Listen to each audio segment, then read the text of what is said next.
En la ocasión anterior nosotros terminamos con un resumen, por así decirlo, de la situación que imperaba en la antigüedad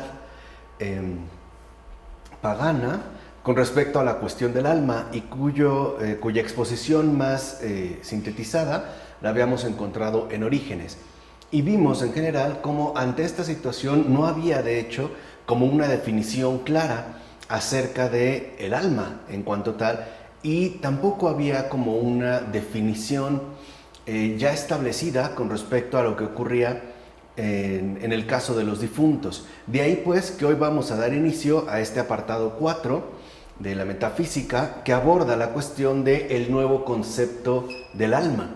Es este nuevo concepto el que nos interesa indagar y entender cómo es que surge y cuáles son de hecho sus fundamentos, o sea, cuál es, por decirlo de alguna manera, la estructura intelectual que está en la base de este nuevo concepto del alma y que en efecto corresponde al cristianismo.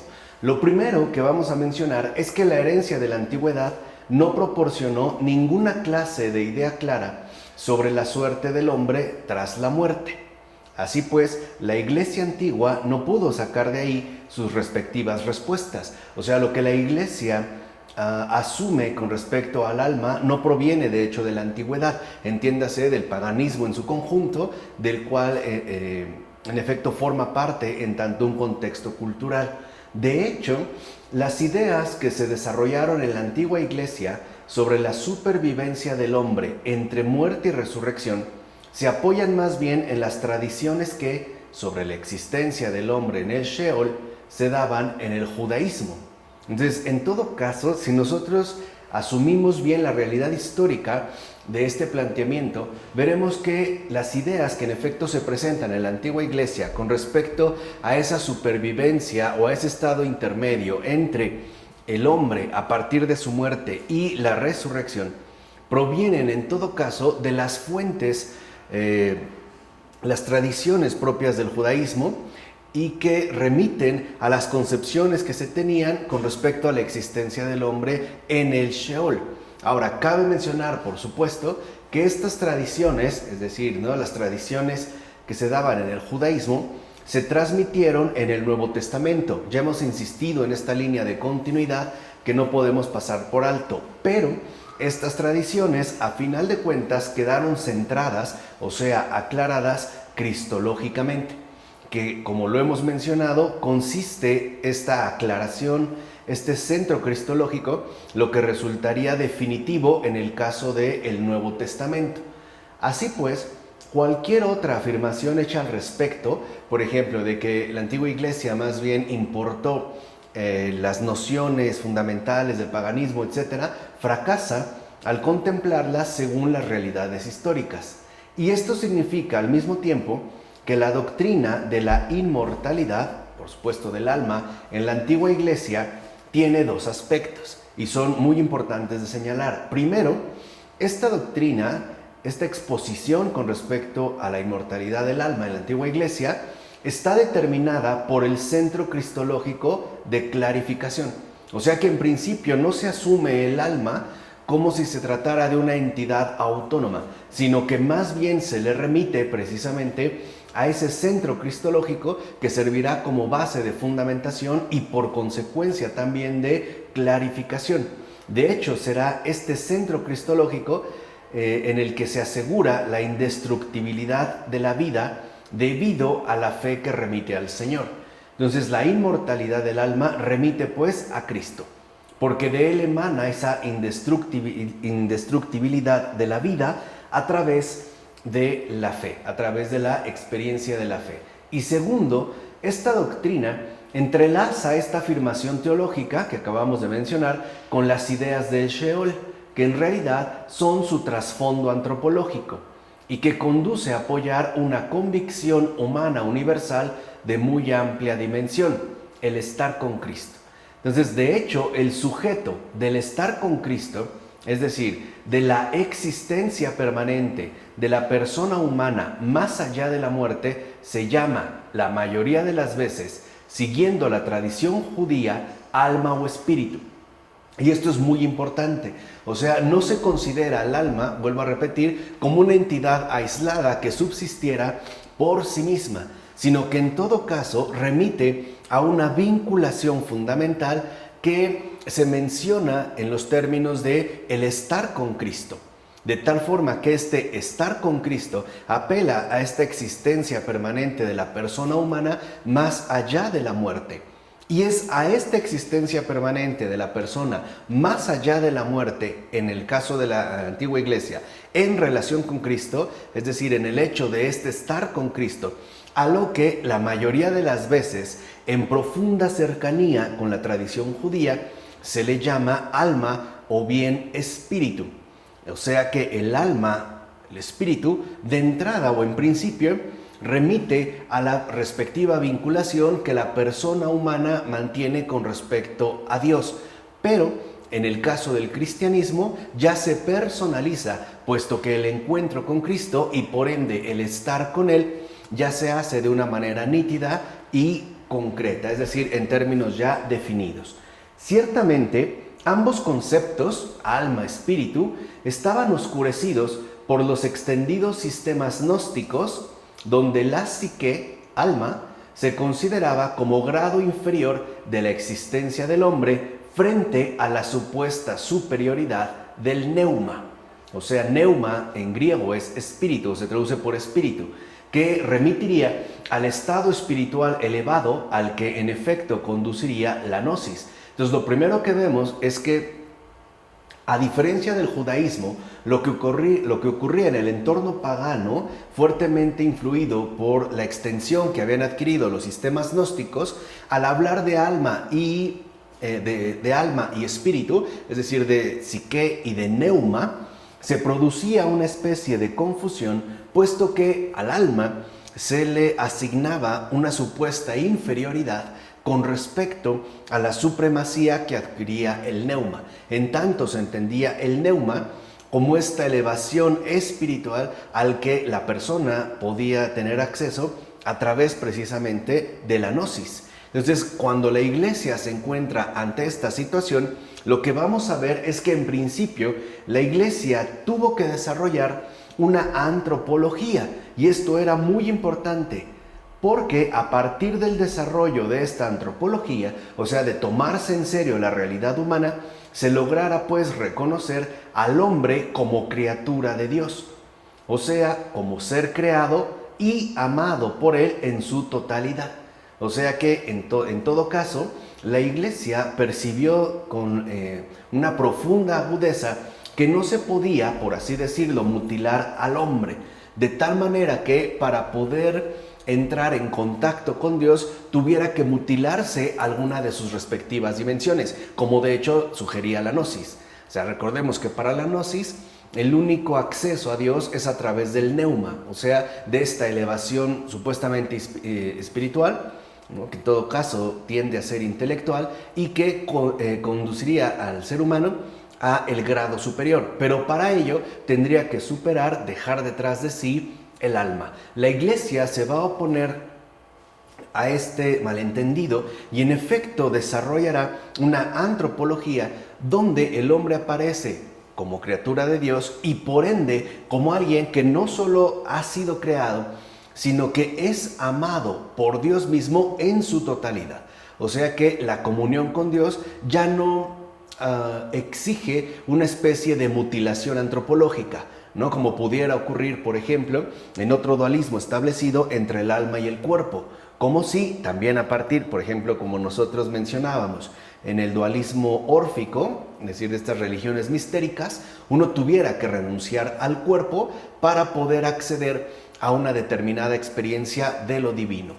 La iglesia se opone a estos dualismos y en efecto reconoce que el acceso a Dios se tiene que dar de manera integral. Y por ello no solo es importante indagar acerca de la verdad con respecto a Dios, sino y también acerca de la verdad con respecto al hombre. Entonces lo que vemos es que para que la iglesia pueda alcanzar este nuevo concepto de alma, indagará y replanteará de nuevo la realidad del ser humano, pero considerado en su totalidad, sin apelar a ningún tipo de mutilación en particular, ya sea anímica, como en el caso de la gnosis, o corporal, como en el caso de las religiones mistéricas.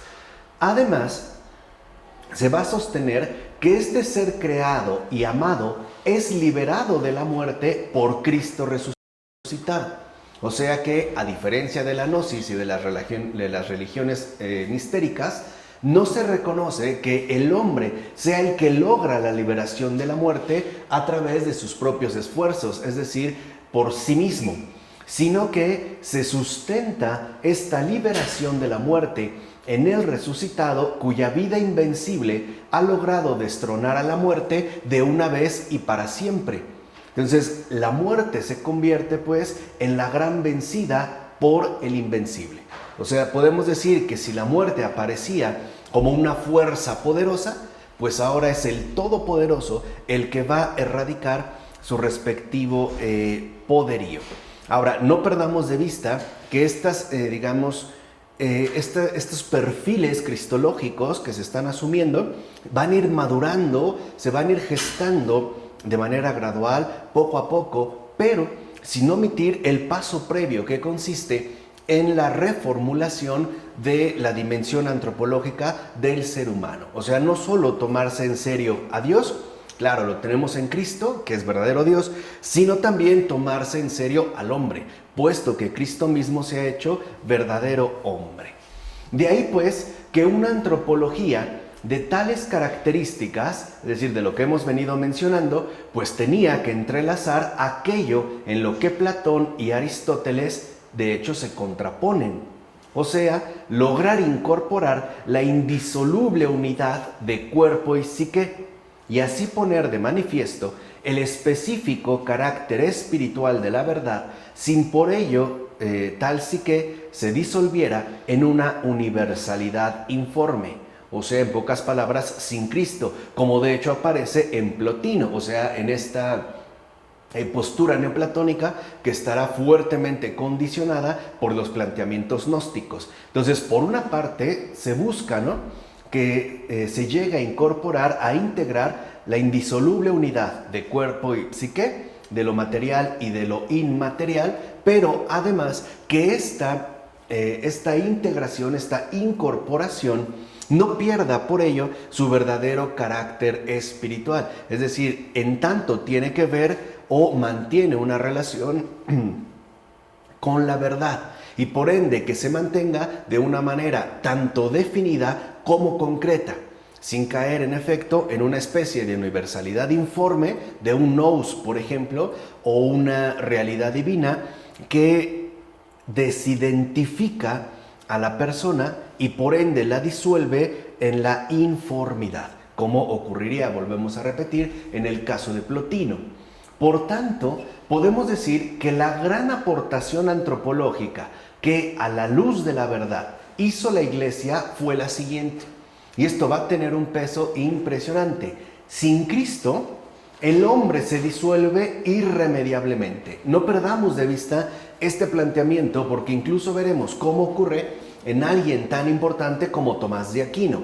Ahora, ocurre y podemos decir sí y no. Un poquito más adelante mencionaremos por qué. Pero lo que es importante aquí es que sin Cristo el hombre se disuelve irremediablemente, ya sea que naufrague hacia esas informidades anónimas o bien que se disuelva en una desintegración,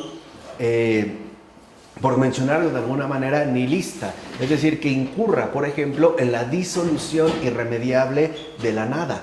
Entonces, esta es la gran aportación antropológica. O sea, definido en otros términos, podemos decir que Cristo es el único fundamento sólido de integración total para el ser humano en la vida. O sea, el ser humano posee un fundamento que no radica en él mismo. O, si quieren, lo podemos decir de esta manera. Lo antropológico, el hombre tiene como base sustancial de permanencia algo metantrópico, o sea, algo que va más allá de lo meramente humano. Y por eso, para la Iglesia, el ser humano está amparado por Dios mismo. Sería pues como su sustento más fundamental. De tal manera que la Iglesia, con agudeza, percibió que sin Cristo, es decir, sin la verdad, el ser humano termina disuelto y por ende se pierde por completo. Padecería pues un extravío. Por eso, para la Iglesia, Cristo aparecerá como el único fundamento sólido para el mantenimiento adecuado de la realidad humana. E incluso la Iglesia captará de una manera más o menos definida que Cristo es ese amparo de ser humano. Entonces, si lo ven, nuestra propia definición, por ejemplo, cuando hablamos de seres humanos, el énfasis inicial no está en lo humano, sino el ser. O sea, hay una derivación particular de este ser. O sea, lo humano es un modo peculiar que adopta el ser. Ahora, la Iglesia percibe que este ser humano en realidad no está fundamentado en sí mismo, sino que está amparado por algo que le supera y que en este caso corresponde a Cristo. Entonces el ser humano está amparado en el ser y por ende es que se puede mantener en una integración total dentro de la vida misma. No quedaría pues extraviado o no iría a la deriva, por ejemplo, como ocurriría, ¿no?, en esas generalidades informes que propondría la gnosis, o bien en esas anulaciones nihilistas que parecen hacer desaparecer al hombre en la nada. Entonces, esto es importante, el darnos cuenta que la gran aportación antropológica de la antigua Iglesia era el afirmar ya con claridad que sin Cristo el hombre se disuelve irremediablemente. O sea, podemos decir que sin Cristo el hombre deja de ser hombre. Se disuelve, se pierde, se extravía por completo, incluso alejándose de sí mismo, es decir, de su propio fundamento.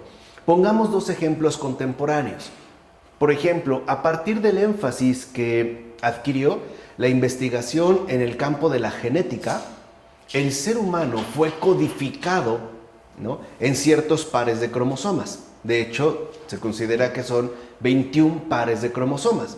Entonces, a partir de estos 21 pares de cromosomas, se llegó a una definición del ser humano precisamente en términos de un código genético.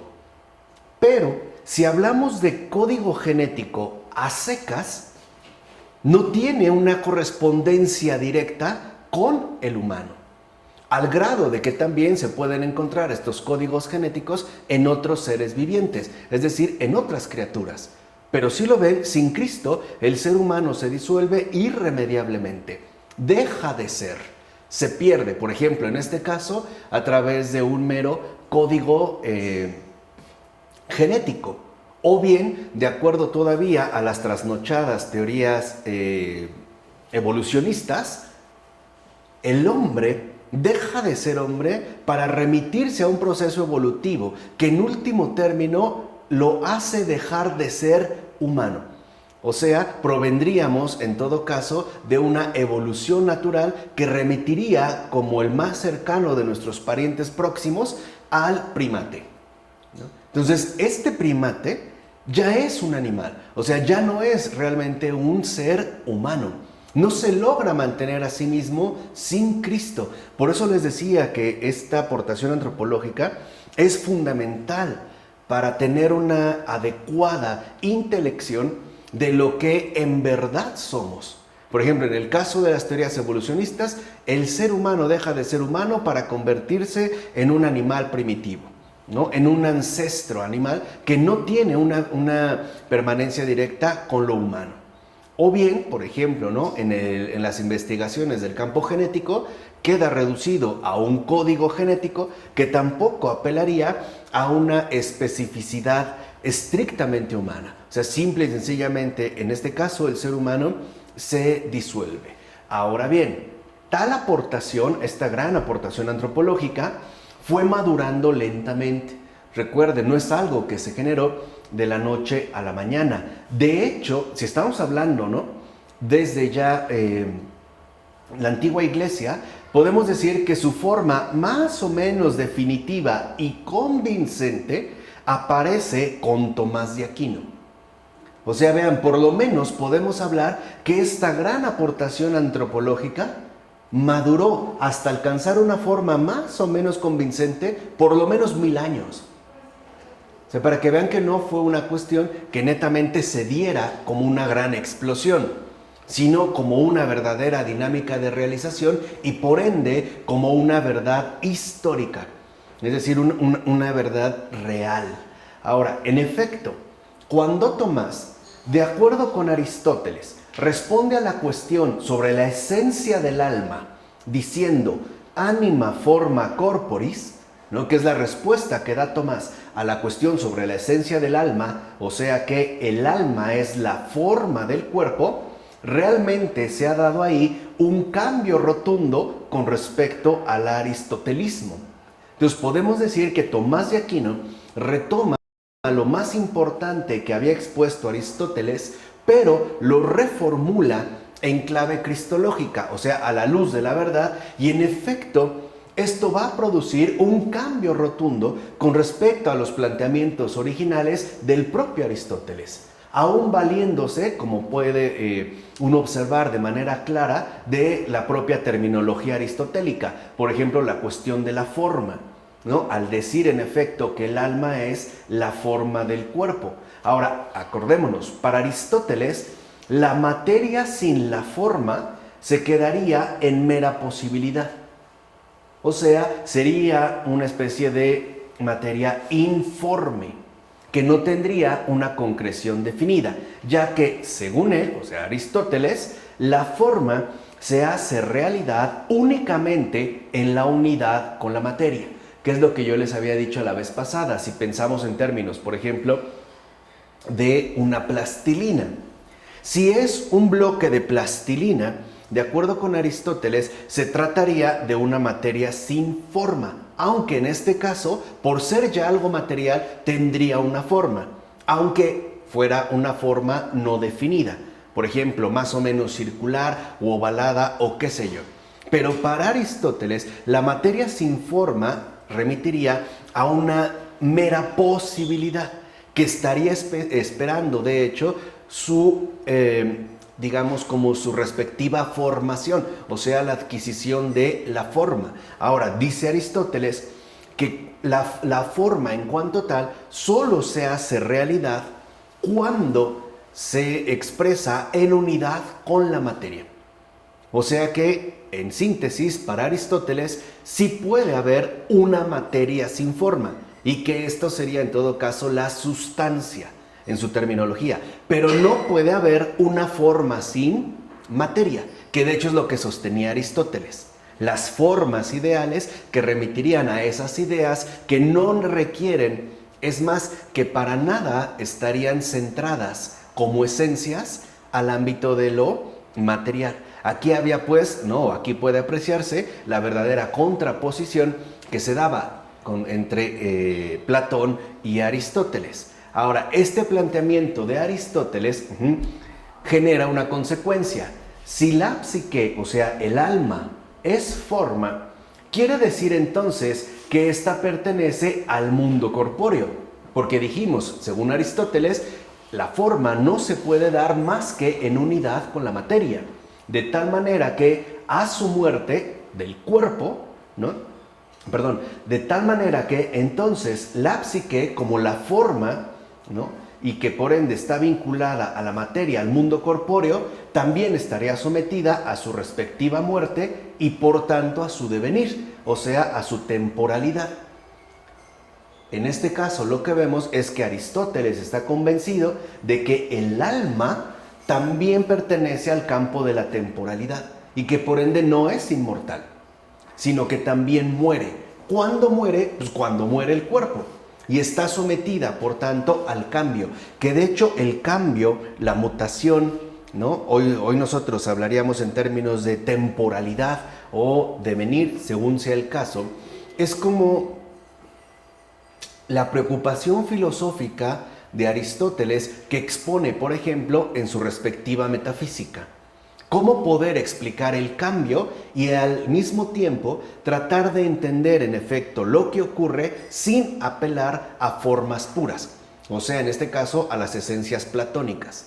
Lo que él hace es juntar la forma y la materia en una realidad única de concreción, pero siempre en relación con el ámbito material, o sea, en este caso, con el mundo corpóreo.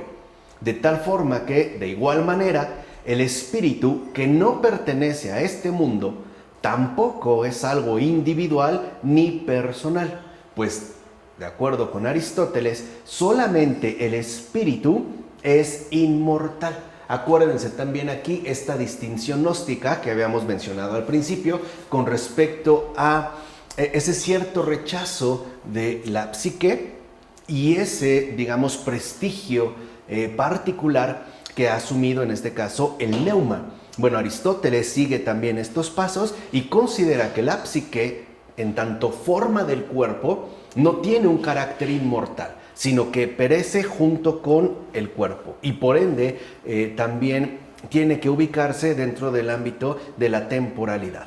Pero, en todo caso, el espíritu, que es lo que para Aristóteles no pertenece a este mundo, no estaría remitido en términos personales. O sea, el ser humano no posee un espíritu, sino que en efecto participa de este, en tanto lo único inmortal es el espíritu. O sea, al morir una persona, este espíritu vuelve a la fuente de la cual de hecho pertenece, ¿no? Como si se tratara de una especie de rayos de sol. De ahí que para Aristóteles habría sido inimaginable afirmar que el espíritu es la forma de la materia, porque eso hubiera hecho hacer de lo inmortal y por tanto de lo intemporal algo temporal, ¿no? Esto para Aristóteles resulta inimaginable. O sea, más bien el alma, la psique, se puede quedar aquí, pero el espíritu no. El espíritu tendría que remitir, digamos, a ese principio no mundano o que no pertenecería a este mundo. Y entiendas en Aristóteles el mundo, el devenir. Y por ende lo corpóreo, o sea, el mundo corpóreo en su manifestación material. Ahora, la postura tomista que afirma una sustancia intelectual como forma sustancial de la materia, representa un momento histórico en el cual se expresó filosóficamente, con una forma aristotélica, una visión del hombre que antes de Tomás era considerada una imposibilidad metafísica. Y ahí es donde en efecto radica la grandeza filosófica de Tomás. En este caso dijimos, con respecto ya a la maduración de esta propuesta antropológica que había surgido o que había iniciado con la antigua iglesia. Y aquí radica el quid de la cuestión. O sea, Santo Tomás, a diferencia de sus predecesores y en particular de Aristóteles, que era reconocido como el filósofo, presenta al hombre como lo que en verdad es.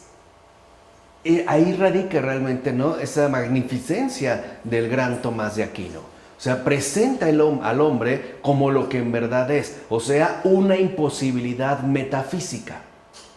Porque eso es un ser humano, una imposibilidad metafísica. De hecho, nosotros sabemos que estamos conformados por una dimensión tanto material, evidente, como es el cuerpo, pero también por una dimensión inmaterial y que no nos resulta evidente, alma y espíritu. El hecho de que estas dos dimensiones se conjuguen para dar pie a un ser humano de una manera tan extraña es que se ha hecho posible lo imposible. Es más, recordemos las propias palabras de Cristo a sus discípulos. Para Dios todo es posible. Para el hombre no. O sea, para el hombre subsistir en sí mismo como imposibilidad metafísica le es imposible. Eso es algo que en realidad solo Dios puede realizar. Entonces, en Tomás, por fin, se ha mostrado al hombre como lo que en verdad es, un misterio creatural. Es decir, un ser creado, amado y sustentado en totalidad por Dios mismo. Aquí es, digamos, donde alcanza ya como esta formulación más acabada, más terminada, en Tomás de Aquino con respecto a la cuestión antropológica. ¿Qué es un ser humano? No es un código genético, no es un producto evolutivo, no es un mero producto del azar, sino que en verdad es una imposibilidad metafísica. Solo en el ser humano se da esta imposibilidad. El hecho de que lo visible y lo invisible se conjuguen de una manera que a nosotros nos resulta francamente incomprensible o bien inexplicable. Y eso que lo vivimos en carne propia. Y eso que nosotros hemos experimentado en carne propia, el hecho de ser tal imposibilidad metafísica. Entonces, no se trata de reducirnos, por ejemplo, a una dimensión estrictamente temporal y o material. Pero tampoco, en este caso, el tratar de elevarnos a una realidad meramente espiritual. Porque no somos espíritus puros, pero tampoco somos cuerpos puros. Nosotros somos materialidad e inmaterialidad. Somos imposibilidades metafísicas que en efecto destacan justamente por su radicalidad creatural. O sea, por el hecho de ser cada uno de nosotros un misterio creatural. En ninguna otra criatura, en efecto, se da este tipo de imposibilidad. En consecuencia, con Tomás de Aquino se llegó a una afirmación de tremenda magnitud que no se había planteado hasta entonces. Y es más, como dijimos, que era considerada una verdadera imposibilidad. ¿Cuál es? El espíritu es tan totalmente uno con el cuerpo que en el ser humano que bien se le puede aplicar con todas sus consecuencias el término de forma. Y a la inversa, la forma de este cuerpo es al mismo tiempo espíritu, lo cual de hecho es lo que hace persona al ser humano. Entonces aquí vemos cómo de lo que se trata no es de desdeñar alguna de las dimensiones que de hecho nos corresponden. Por ejemplo, la corporal en favor de lo espiritual. O al revés, rechazar lo espiritual para tratar de concentrarnos en lo corporal. No, se trata de alcanzar esta integración. O sea, materializar el espíritu y por ende también espiritualizar la materia. Se trata de que el espíritu se haga carne. Y la carne también se haga espíritu. Y es esta integración la que configura a un ser humano como persona. O sea, lo que realmente, le asigna su verdadera y más elevada dignidad. Entonces, en pocas palabras, ya con Tomás de Aquino, la afirmación alcanza una magnitud sorprendente. O sea, el ser humano es una imposibilidad metafísica, que ese es, digamos, lo que al menos en este momento nosotros debemos de mantener. Así pues, ¿qué entendemos por persona? Pues imposibilidad metafísica. Es decir, obra de Dios, creación a imagen y semejanza de su Señor y Redentor.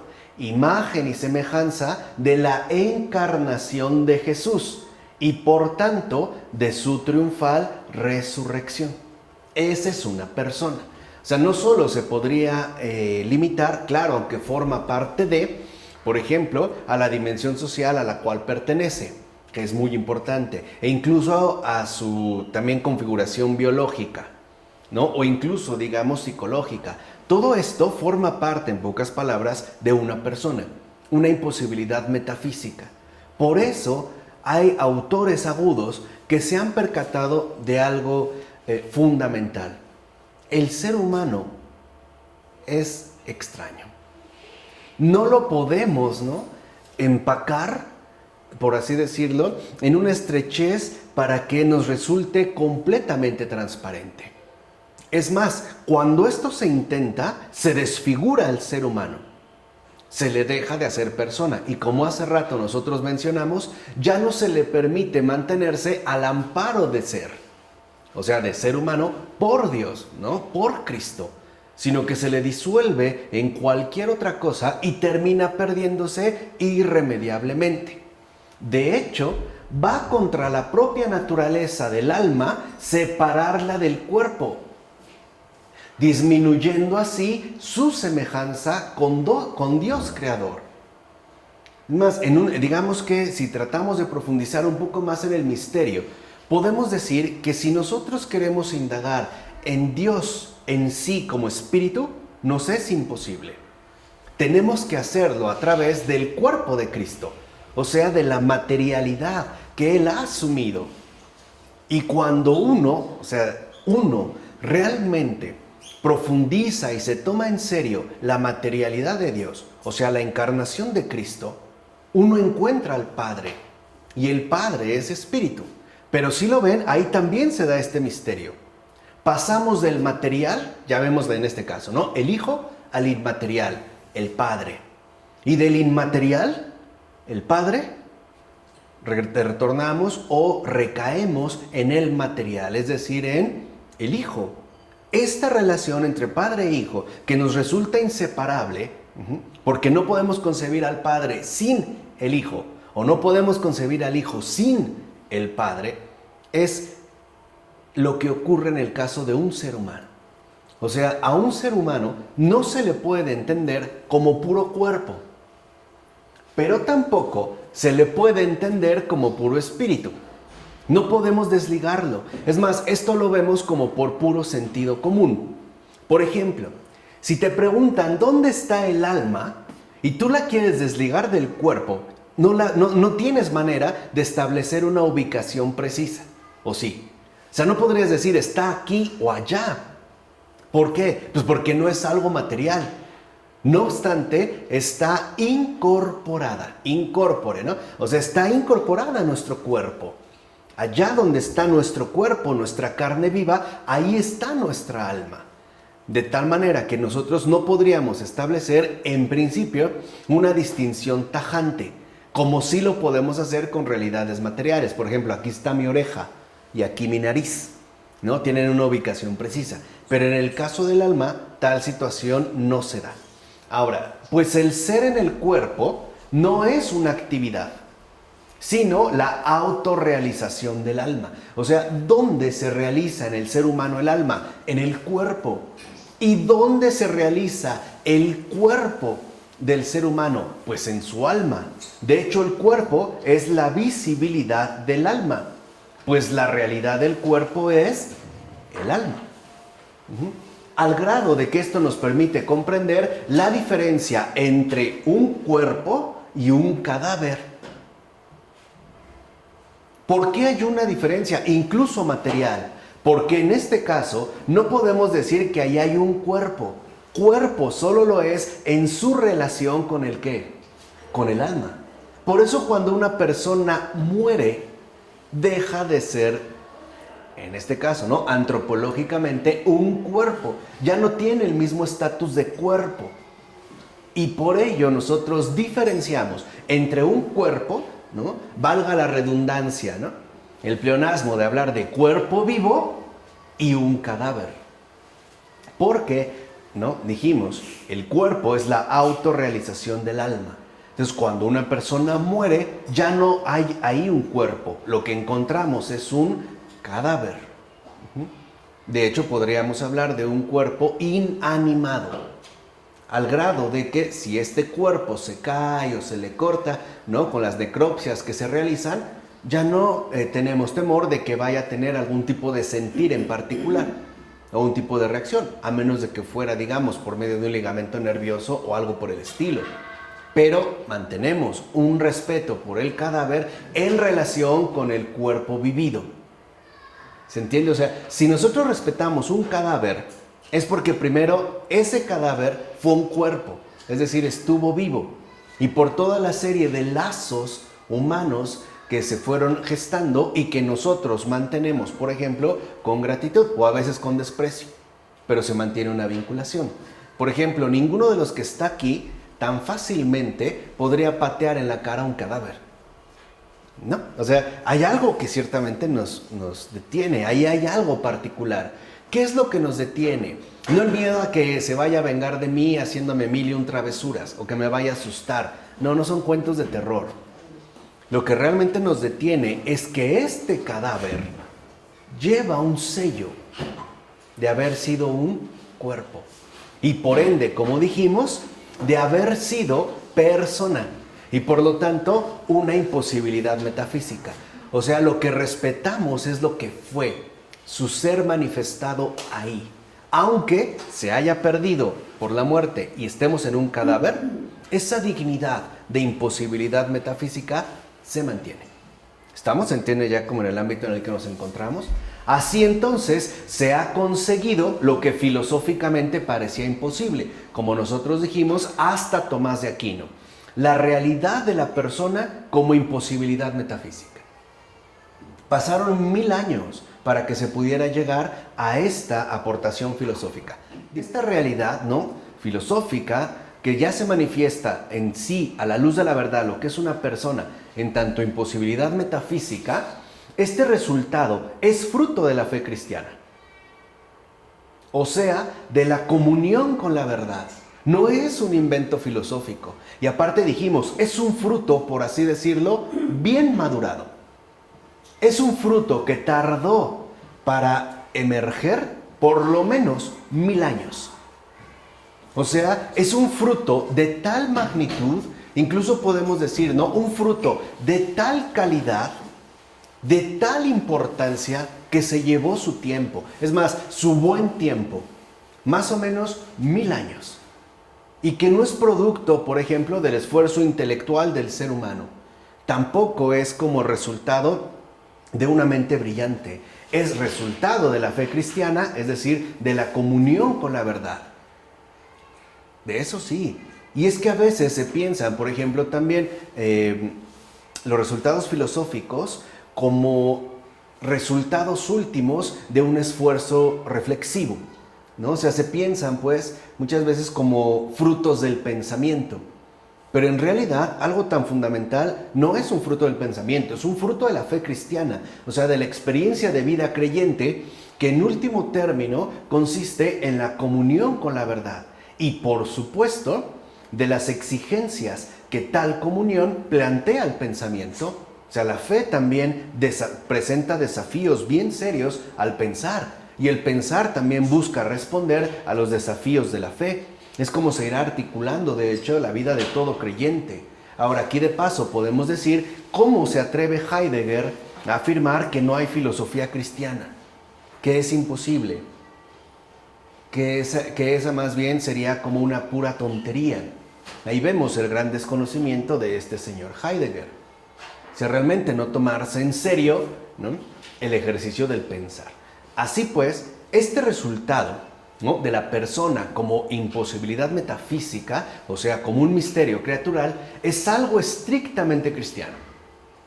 No aparece en ningún otro lado. Y de aquí, claro, después se van a basar para hacer 1001 cosas. Pero esto es estrictamente cristiano. Y de hecho, solo ha podido formularse de este modo sobre el terreno vivido de la fe cristiana. O sea, una fe cuya visión de Dios, del mundo y del hombre aporta siempre novedades relucientes. Quiere decir que entonces el creyente que habita en el terreno vivido de la fe cristiana también tendría que ser capaz de aportar novedades relucientes. Acuérdense también las palabras que el Señor dijo: he aquí que vengo y hago nuevas todas las cosas. De tal forma que entonces el verdadero cristiano debe expresar novedades relucientes en relación con la comunión con la verdad, sobre todo a partir de su experiencia e integración con Cristo, que pudiera hablar siempre, ¿no?, en términos renovados y también relucientes de Dios, del mundo y del ser humano. O sea, lo que quiero que entiendan es que no se reducen estas cuestiones a los especialistas o a los intelectuales. O sea, no es un asunto de teólogos, por ejemplo, o de filósofos, o de sociólogos o de antropólogos, como hoy está tan departamentalizado. Es un asunto de seres humanos. Así de simple, porque todo ser humano está llamado precisamente a la comunión con la verdad y por ende a renovar las experiencias que nosotros hemos venido acumulando a lo largo de nuestra dinámica de realización, es decir, a lo largo de nuestra historia. No nos podemos nosotros mantener al margen. Por eso les he insistido muchas veces, el creyente tiene un serio compromiso de aplicar intensivamente la inteligencia. Ahora, ¿en qué medida el creyente aplicará intensivamente su respectiva inteligencia? Pues en la medida en que profundice en su comunión con la verdad, es decir, en la medida en la que realmente madure su experiencia cristiana de fe, su vida creyente. ¿Se entiende? O sea, no es una cuestión de especialistas. Es una cuestión de creyentes que arraiga en la realidad misma del creyente, el que es capaz, ¿no?, de expresar novedades relucientes sobre estos tres aspectos fundamentales: Dios, el mundo, el hombre. No es, digamos, como una situación relegada a las élites pensantes. No, tiene que brotar de nuestra experiencia creyente. Por eso es tan interesante leer, por ejemplo, a los conversos, las cosas que tienen que decir o que han dicho, la capacidad que tienen para renovar todo lo que habían recibido, pero a la luz de la verdad. O sea, hacen la misma experiencia que hizo la iglesia antigua. Se clarifican, se centran, como lo hemos mencionado hasta este momento, ¿no?, en Cristo. O sea, uno accede precisamente a esa dimensión cristológica que todo lo alumbra y que no solo eso, que todo lo desvela en su verdadera realidad, o sea, a la luz de la verdad. Esto es importante.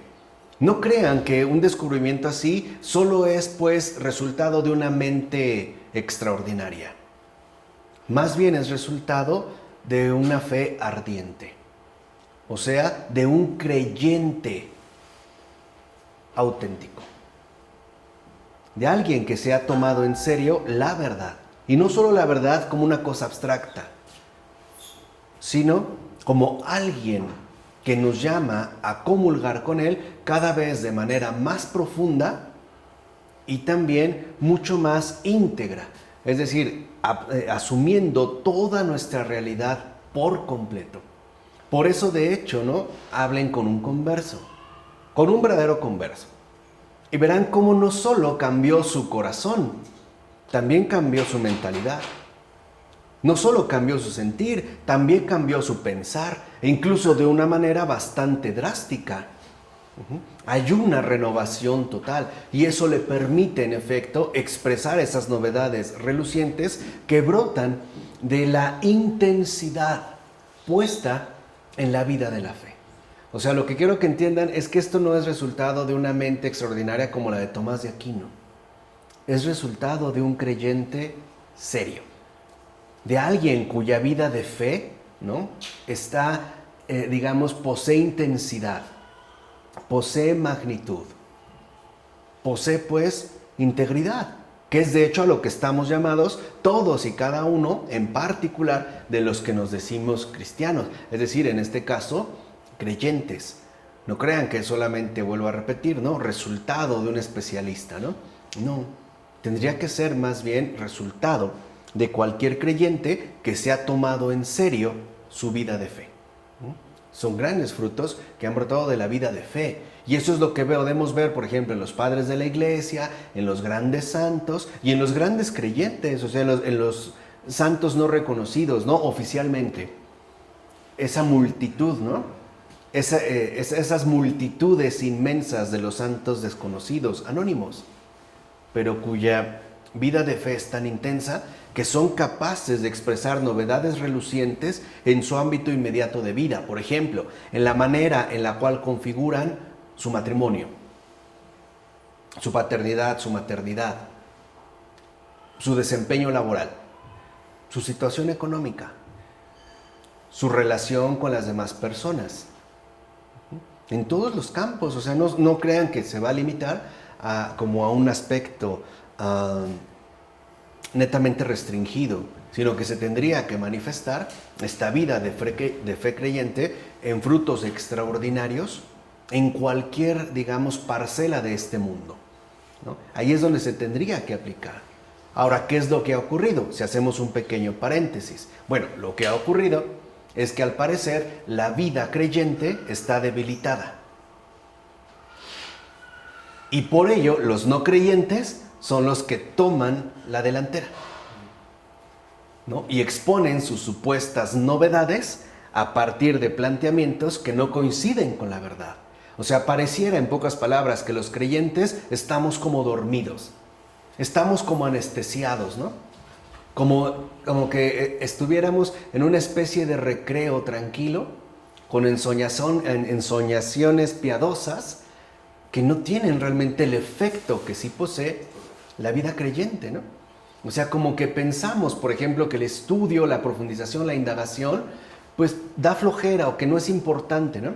Que eso lo lleven a cabo otros. Con que yo vaya a misa diario, rece mi rosario, haga mis oraciones, etcétera, ya cumplí. Pero no se ve realmente como el sello, o mejor dicho, parece que no se expresa, no se manifiesta la presencia viva de aquel en quien creemos. O sea, por decirlo como es, parecemos cristianos sin Cristo. Somos una especie como de cristianos nominales, ¿no? Cuando de nombre nada más. Cuando el Señor mismo lo dijo, por sus obras los conoceréis, o sea, por sus frutos, en todos los campos. No dijo por el número de celebraciones litúrgicas en las cuales participaron, por el número de rosarios rezados, por el número de folletitos leídos o de Ave Marías, o peor aún, ¿no? Por el número de cadenas mandadas en WhatsApp, cadenas de oración. No dijo eso, nunca dijo eso. Dijo simple y sencillamente, por sus obras los conoceréis. Porque estas obras manifiestan la verdadera fecundidad de Jesús en todos los campos. Por eso creo que hay que rezar mucho porque aparezcan verdaderos creyentes en todas las parcelas del mundo. En la economía, en la política, en el arte, en la filosofía, en la pintura, en la administración, en el ámbito doméstico, donde quieran, o sea, el comercio, o sea, porque ahí es donde podremos experimentar estas verdaderas novedades. Si no, parecemos esa higuera seca, ¿no? Infecunda, que no fructifica. Que el dueño viene, ¿no? Remueve la tierra, abona, le da tiempo y no fructifica. Y vuelve a abonarla y no fructifica. Hasta que finalmente ésta se corta. Porque en realidad no ha servido para nada. Entonces tendríamos que dar nosotros ese testimonio en términos de estas novedades relucientes y de los frutos que se manifiestan a partir de la intensidad con que nosotros hemos asumido, nuestra respectiva vida creyente. O sea, tomarnos en serio a Cristo, tomarnos en serio la verdad, en todo y para todo. ¿Qué es, digamos, lo que nosotros queremos? ¿Llevar una vida cristiana como de segunda fila? ¿O realmente queremos meternos, ¿no?, con Cristo e ir siempre un paso por delante, alumbrando el camino por el que hay que seguir? Por eso no es casual que muchos literatos, por ejemplo, austriacos de la llamada Viena fin de siglo, hablaran de ese abismo, ¿no?, o esa oscuridad hacia la que parecemos encaminarnos, y que muchos llamaron decadencia. Por ejemplo, Spengler, la decadencia de Occidente, o que muchos vemos que el mundo cada vez está peor, ¿no?, que el mal está desatado. Bueno, pero ¿quién está alumbrando? ¿Quién va al frente? Antes, en las expediciones a campo abierto, ¿quién va al frente? Es el que porta la luz, ¿o no? Si llegamos a casa y no hay luz y no vemos nada, pero alguien saca su celular, ¿quién va al frente? El que lleva la luz. Entonces, ¿quién tiene que ir al frente en este mundo? Jesús. El que lleva la luz, pues el cristiano. O sea, no podemos seguir siendo cristianos de retaguardia. Eso es lo que quiero que entiendan. El cristiano está llamado a ir a la vanguardia, iluminando el terreno, ¿no?, que hay que recorrer a partir de la luz que Él posee, o sea, Cristo. En este caso, si no lo quieres ver en términos de la luz, apliquémoslo de una manera mucho más precisa con respecto a la verdad. El hombre que está en comunión con la verdad es el que tiene que ir al frente, precisamente para ayudar a que los demás no se extravíen. Tiene que abrir nuevas brechas.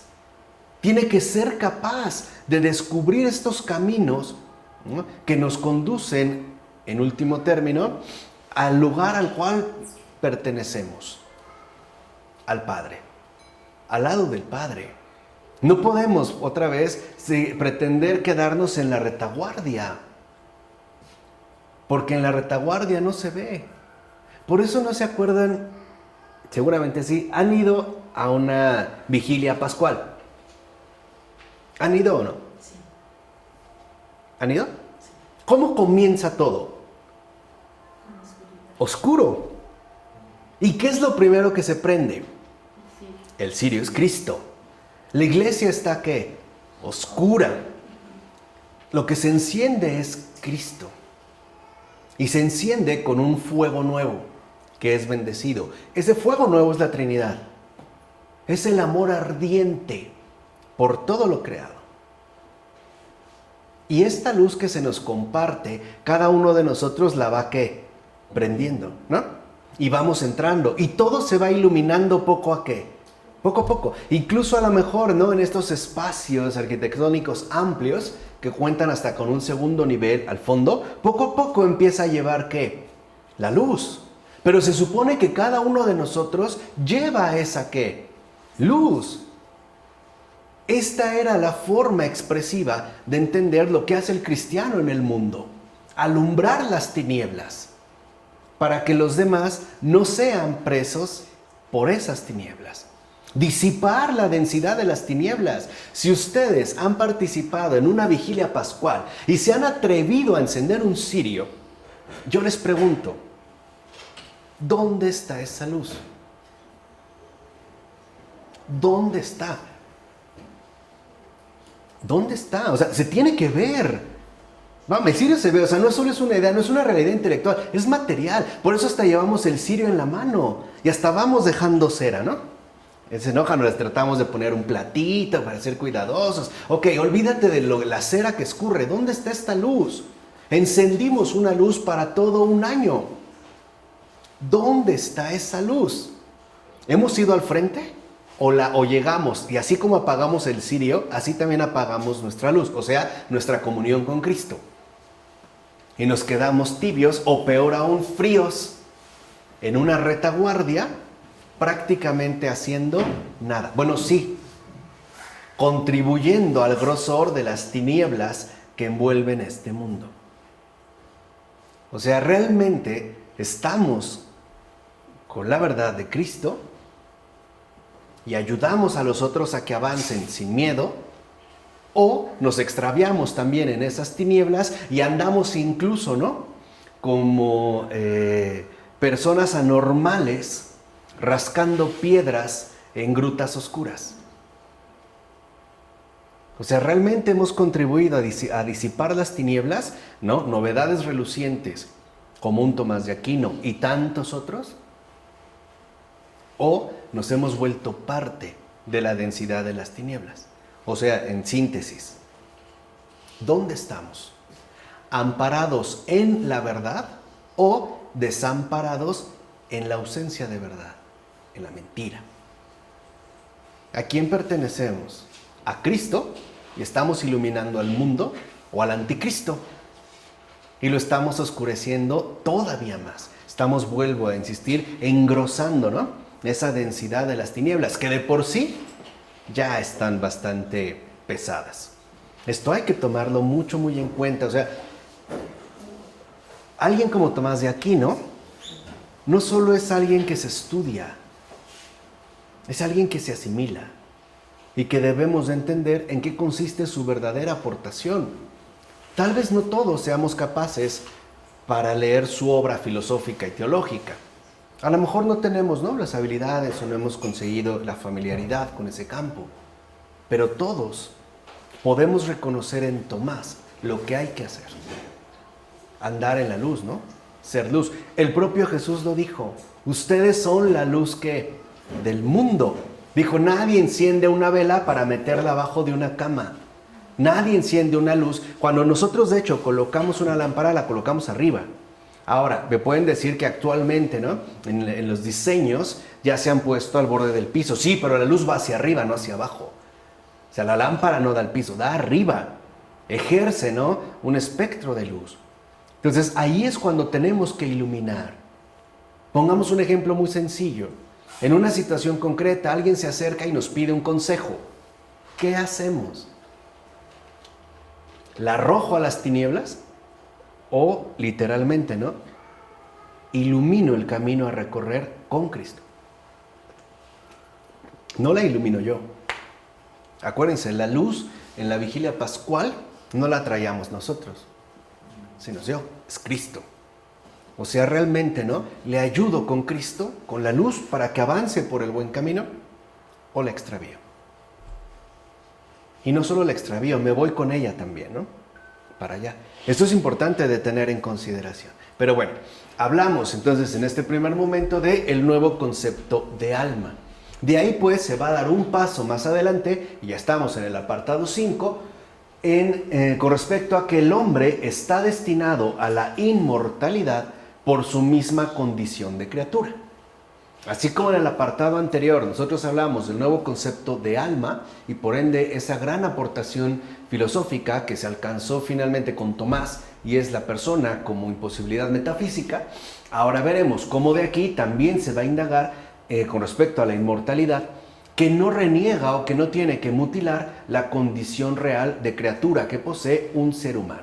Ahora, en cuanto a criatura, es decir, por su misma esencia, el ser humano está creado en una relación fundacional que implica sustancialmente la indestructibilidad. No es un añadido, sino que nuestra misma esencia apunta a esa relación fundamental con la indestructibilidad, o sea, con la comunión con la verdad. Dicho de otra manera, el ser humano es ese grado de la creación, en tanto criatura, a cuya esencia pertenece el poder ver a Dios. Eso es lo que está en nuestra esencia, o sea, el estar capacitado para la verdad en su más amplio sentido y en consecuencia el participar de la vida indestructible. En ese sentido, nuestra esencia humana es indisoluble de la inmortalidad, de la capacidad que se nos otorgó criaturalmente para estar capacitados para la verdad. En su más amplio sentido, o sea, no solo para un fragmento o una parte, una porción. No, o sea, para una comunión total y completa. Para ver a Dios como es Él, en toda, digamos, su dimensión. Esto, ciertamente, forma parte de su más íntima esencia, ya que de hecho, su encontrarse referido a otro es lo que conforma su profunda capacidad de relacionarse en principio con Dios. Entonces, la esencia humana en principio es relacional, no es autorreferencial, sino que una persona, en tanto imposibilidad metafísica, también siempre remite a otro y, en principio, a Dios. Por ejemplo, de una manera tan evidente, tan inmediata, ninguno de nosotros puede remitir su vida a sí mismo. Por lo menos tendríamos que remitirla al vientre que nos parió, a la mujer que nos parió, ¿sí o no? Y de ahí a lo mejor, ¿no?, al padre que intervino o al que donó el esperma, lo que quieran. Este es uno, por ejemplo, de las cuestiones que hoy en día se están trabajando mucho para evitar, para corromper la esencia de lo humano. Por ejemplo, la apelación a vientres artificiales. a vientres, ¿no?, tecnológicamente construidos que ya parecen anular nuestra esencia y por ende afirmarnos en nuestra supuesta autonomía. O sea, digamos como que se eclipse por completo esa relacionalidad. Aunque siendo honestos, no se rompe. Porque ninguno de nosotros empezó por sí mismo. Entonces, acuérdense, en tanto, digamos, la parte esencial de cada uno de nosotros, humanamente hablando, consiste en el hecho de encontrarnos referidos a otros.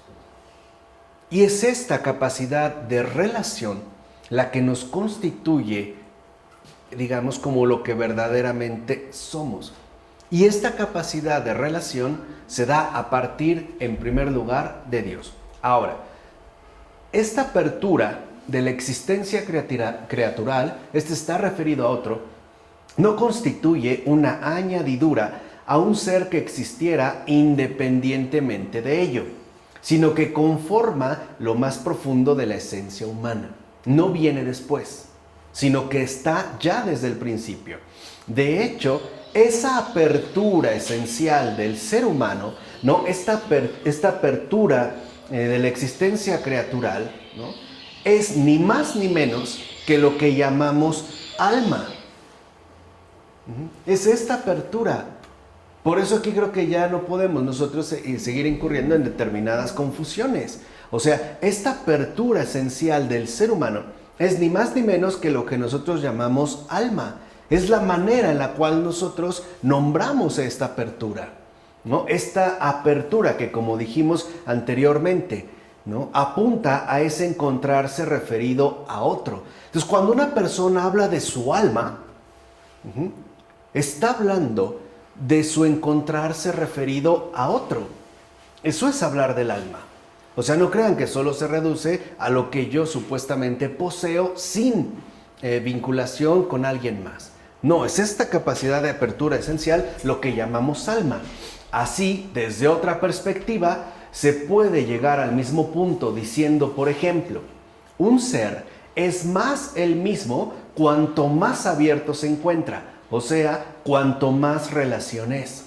Entonces, cuando nosotros decimos que tenemos alma, no piensen el alma como algo, otra vez, como algo que está en mi cuerpo o dónde está, una especie de Gasparín, ¿no?, de fantasmita ahí transparente que gira. No, no es algo. Se trata de una situación relacional. O sea, es parte de nuestra realidad metafísica. Es parte de nuestra dimensión humana. Tener alma significa, ¿no?, esta relacionalidad que no podemos nosotros anular.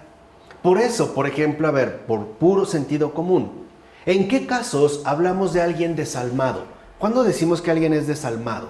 Hoy ya no se usa tanto la expresión, porque nos hemos vuelto como hasta alérgicos, ¿no?, a lo que tiene que ver el alma. Por eso lo estamos estudiando en otro curso, ¿no?, con Malú. Pero, a ver, díganme, ¿cuándo hablamos de alguien desalmado? Un asesino. Un asesino. Animal. Un asesino. Un animal. O sea, alguien que consideramos un bruto, una bestia. Ahora, ¿por qué le decimos desalmado? Porque se desvincula. Exacto. Porque ya no se mantuvo en fidelidad a su esencia. O sea, ya no reconoce su relacionalidad y es capaz incluso de matar a otro semejante. Por eso el no matarás en el Antiguo Testamento. O sea, no pierdas tu esencia. No dejes de ser lo que eres. El no perder esta relacionalidad. Ahora, si hoy se ha impuesto tanto el individualismo y la desvinculación, por eso podemos entender el por qué el mundo de hecho se ha vuelto algo tan inhumano. Porque no se reconoce esta relacionalidad, esta apertura al otro, este encontrarse referido al otro. Ahora parece que nos hemos querido encapsular en nosotros mismos, ¿no?, en el yo mismo, en esa invención moderna del yo, cuya expresión más sistemática llamamos autonomía. Y por eso es que hemos estado también estudiando la invención de la autonomía. Esa gran trampa, ¿no?, que resultó, por cierto, pues bastante exitosa hasta la fecha. Por eso decimos que alguien es desalmado, porque ya no se detuvo ante el otro, pasó por encima del otro, incluso al grado de quitarle la vida. O sea, reniega de su esencia, deja de ser lo que es. Ya no se mantiene como un humano, sino que se desfigura en otra cosa. Y lo mismo ocurre, por ejemplo, ¿no? Y lo intuimos con a lo mejor el gran empresario que ha amasado una inmensa fortuna, pero a costa del incremento en el deterioro ambiental o la pérdida de miles y miles de vidas humanas. O la madre que deja abandonada a su recién nacido, ahogado en el retrete, donde fue el primer lugar donde lo expulsó. Por eso, o sea, entendemos pues ahora a qué se refiere el alma. No es algo que se quita y se pone. Es parte de nuestro perfil real, o sea, es parte de nuestra dimensión metafísica. Cuando alguien reniega de ese encontrarse referido a otro, reniega de su alma. Y en lugar de ser humano, se transformará en un desalmado. Hoy también nosotros decimos con una clara referencia bíblica que, por ejemplo, es alguien que no tiene corazón. Claro, porque en el corazón se reconocía esta capacidad de encontrarme referido a otro. Es decir, en tantos seres relacionales. Ahora, esto a su vez lleva a la conclusión de que el humano es un ser abierto al todo y a la raíz misma de su ser. Por eso es un yo, o sea, una persona. Quiere decir que entonces la modernidad vino a meter un error gravísimo, porque hoy pensamos un yo en términos de un individuo, como algo cerrado, como algo carente de relación, y no es cierto. Un verdadero yo significa aquel ser abierto al todo y que no niega su encontrarse referido a otro. De hecho, eso es lo que nos confiere, ¿no?, la dignidad de persona. Por eso sabemos que Dios mismo, en tanto Trinidad, está conformado por 3 personas. ¿O no? ¿No es Dios trino y uno? ¿Por qué entonces hablamos de 3 personas? O sea, lo que acabamos de decir. ¿Por qué es persona? Porque no está, cada uno de ellos no está cerrado en sí mismo. Se conforman en base a una comunidad, en su referencia, digamos, recíproca de uno a otro, ¿no? ¿A quién remite el Padre? ¿A quién se refiere el Padre? Al Hijo. ¿A quién se refiere el Hijo? Al Padre, ¿no? ¿Y los dos a quién se refieren? Al Espíritu. Y el Espíritu a los dos. O sea, no es algo que está cerrado en sí. Es apertura. De hecho, esta apertura es también lo que nosotros llamamos amor. No el amor es apertura al todo. ¿No es eso amor? Incluso aquel que detesto, que me agredió o mi enemigo, ¿no es eso amor? Por eso cuando Jesús nos dice, ¿no?, habla del perdón a los enemigos, que a nosotros nos puede resultar tan radical, lo que nos está diciendo es, manténganse en lo que son. Manténganse en esa apertura al amor, que no tiene limitaciones, sino es una apertura al todo. Por ejemplo, cuando realmente amamos a una persona, no solo amamos sus lados simpáticos, ¿verdad? También empezamos a amar sus lados desagradables. Pero lo vamos amando como un todo, poco a poco. A lo mejor unas cosas nos cuestan más, a lo mejor unas, no sé, es muy difícil, pero lo vamos integrando poco a poco, ¿o no? Es decir, ¿no?, defectos, virtudes, bondades, debilidades, pero lo vamos integrando, es parte de esta apertura. Entonces, el problema es que un yo, a la luz de la verdad, es apertura, y eso es persona. En cambio, la invención moderna hace del yo no apertura, sino una cerradura. ¿Sí o no? ¿No así lo entendemos hoy? Primero yo, después yo, y al último yo, y si queda algo, voy yo. Bueno, eso no es un yo. Eso es un ego. Esta es la gran diferencia. Eso no es un yo. Eso es un ego. Porque el ego solo se ve a sí mismo. Quiere decir que hoy nosotros somos una cultura profundamente egolátrica. Porque al parecer no somos capaces de ver más allá de nosotros mismos, ¿no? Piensen hoy en muchos grandes hombres de negocios, ¿no? Lo hacen pensando en los beneficios que pueden obtener, sin detenerse a considerar esas otras realidades que de hecho también forman parte como de su propio tejido de realización. ¿Se entiende? Eso es tener alma. Por ejemplo, ¿no? El año pasado se extinguió definitivamente uno que era mi animal favorito, que es el rinoceronte negro. Ahora, no se extinguió por enfermedad, no se extinguió por casualidad. Se extinguió por hacer del rinoceronte negro un lucrativo negocio, o sea, por afán de dinero. Uno podía comprar la licencia para cazar a un rinoceronte negro, por ejemplo, pagando $80,000. Hubo quien tuvo más de 80,000 y acabó con ellos. Ese es un desalmado.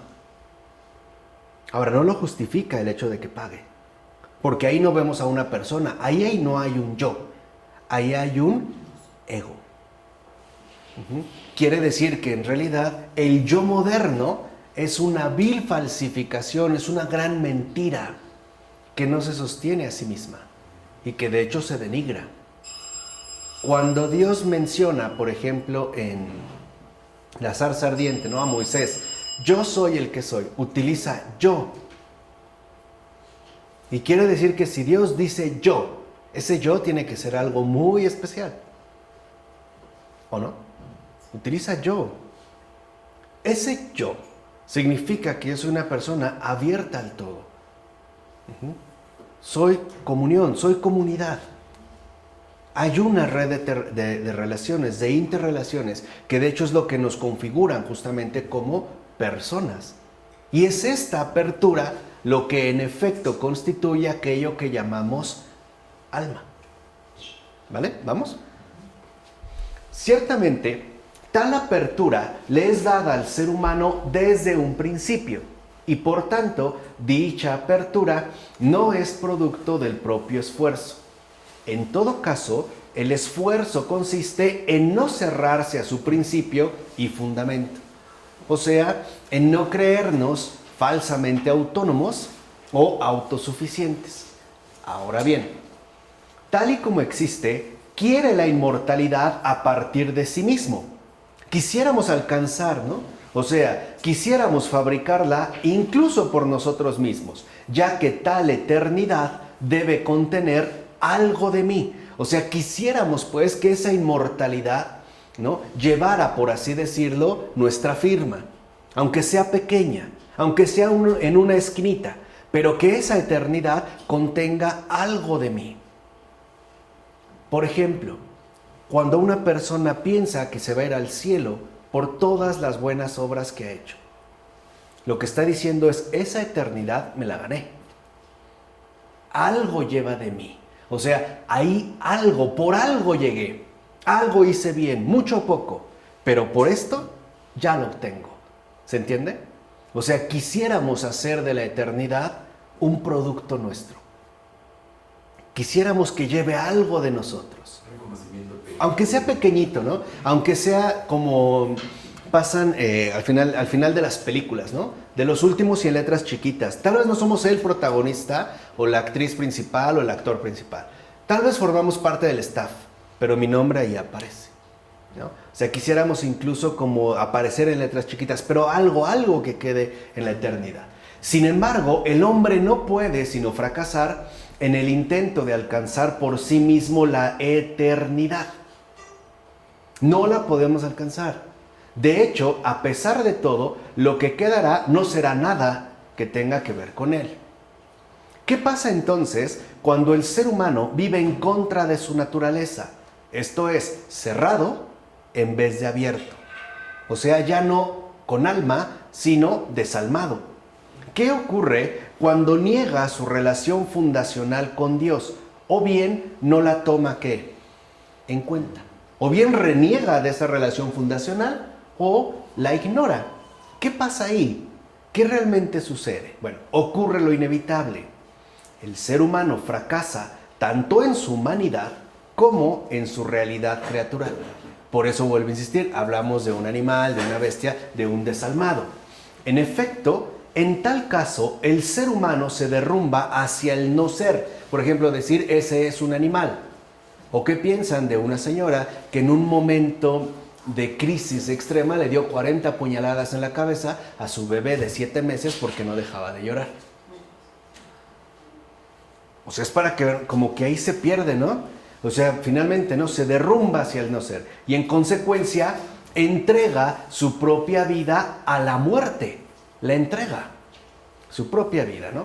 Precisamente este es el contenido de la expresión amenaza de Génesis, capítulo 3, versículo 3. O sea, la asociación de pecado y muerte. De fondo, tal expresión dice que una existencia en la que el hombre se quiere hacer Dios, ¿se acuerdan de esa expresión de seréis como Dios? Seréis como los dioses, ¿no? Seréis como dioses.